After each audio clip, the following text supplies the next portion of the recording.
Hey, how you doing? Welcome to another video. Today's video I'm going to talk about a comment that I got, but I won't give the name of this particular comment because it's something that I hear from various different comments. So it's like an amalgamation of a lot of different stuff. The statement is, I have a genetic predisposition to alcoholism. Now, I don't buy that at all. I don't buy that predisposition. I think there might be something in the lines of that somebody has a predisposition to be more habitual, maybe in nature, to chase after certain things. You know, you get this, you find this in all walks of life, you know, from people who collect stuff to athletes who are just completely focused 100% on doing what they're doing, to stuff like drugs. So I definitely think there's a predisposition to be dogged in life. You know, there are just some people who are dogged in what they do. They're dogged in the things that they do in life, and they can push themselves to achieve and push themselves to extreme limits sometimes. And to be honest with you, I think that is part and parcel of the same wiring, of the same network that happens inside of people's brains. It's just redirected, or it's directed in a wrong way, in an unhealthy way. You know, that instead of directing these things and focusing on something positive in life, people are getting lost and they're focusing their attention on something negative in life. So, you know, possibility, it's just a theory. You know, there's a Danish philosopher, Søren Kirkegaard, and he said that people keep themselves at a low level of personal intensity so that they can avoid being pulled off balance by experience. Right? You see this in so many different walks of life. People just do not want to do the work on themselves because they're afraid of what they'll find. They're afraid of where that work will lead them. They're afraid of where that kind of thinking will lead them. You know, this is one of the biggest reasons why people don't maintain sobriety in any shape or form, you know, for any length of time, is because they don't like what they see. Now, the problem is that when you get to a certain level of sobriety and you start thinking into things, it has to, there's a lot of deep down work that you have to do in order to change the person that you are. So you've got to understand where you're coming from first, you know, understand the place that you are before you can direct yourself to where you want to be. Because otherwise, you know, it's like putting yourself into the middle of a city with a map and not knowing what street you're on. You know, if you don't know where you are at the beginning, how the hell are you going to find where you want to be? And he goes on to say that these people keep themselves tranquilized with the trivial. You know, that trivial doing things in life, you know, just playing video games, watching Netflix, drinking alcohol. You know, once you drink enough alcohol, your mind tends to drift more and more towards the trivial, towards trivial thoughts, towards trivial things.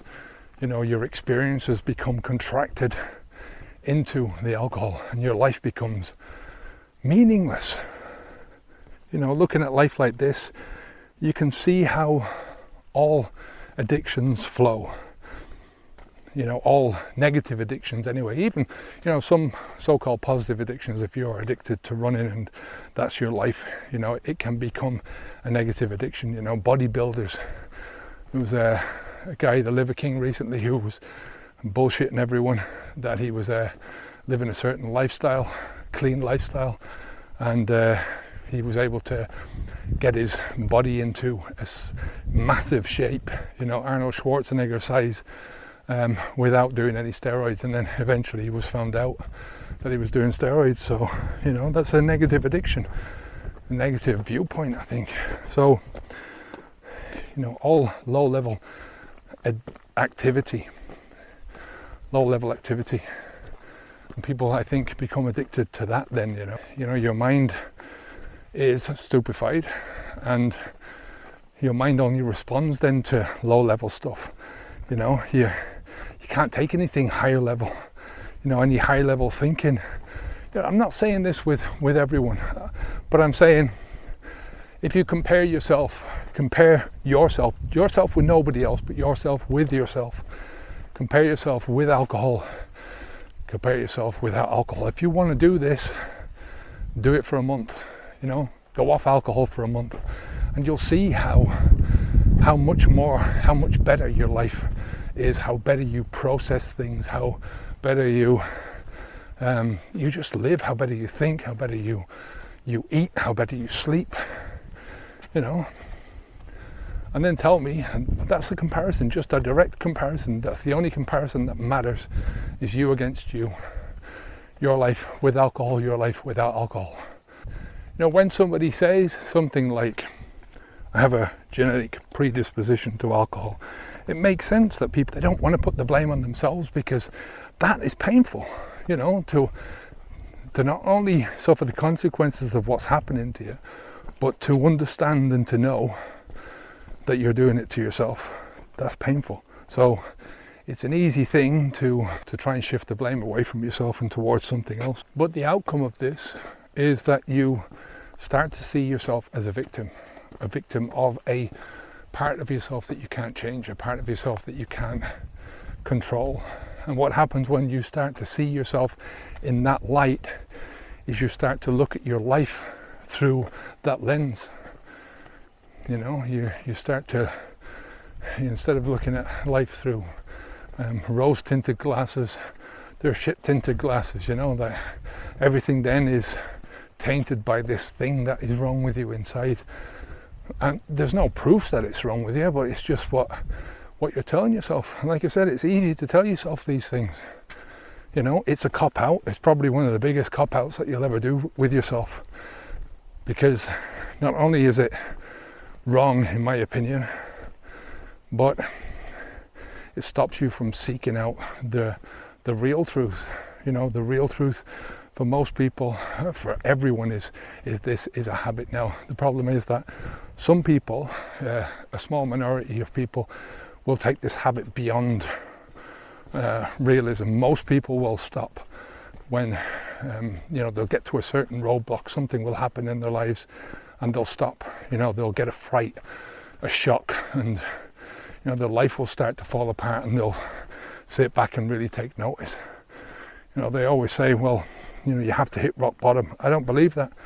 Rock bottom is a fluid thing. As you're moving up and down through this rock bottom, so to speak, there are a lot of signposts telling you to turn back, stop doing this to yourself. Now, most people will take notice of one of those signposts, but very few people will continue on down. They won't see it. Whether the stupefaction has really taken hold of them or not, I don't know. But these people eventually get to a place where they truly think that they can't control anything, and the only control they have is what time they start drinking in the morning. And then you're just leaving everything else to chance, to will, whatever the alcohol is going to do to you. Then you collapse at a certain time in the evening when all your drink is finished or whatever.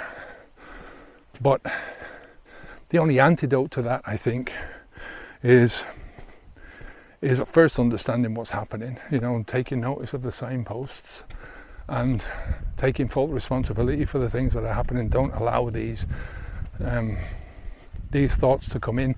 If there's a genetic predisposition to that habitual part of life, to really pushing yourself to the limits, then you can turn that into a good thing in your life and start focusing your mind on other things that are going to, more positive things in your life. There are plenty of people in this world who are demonically focused on creative things, on building something, and you can turn it into that.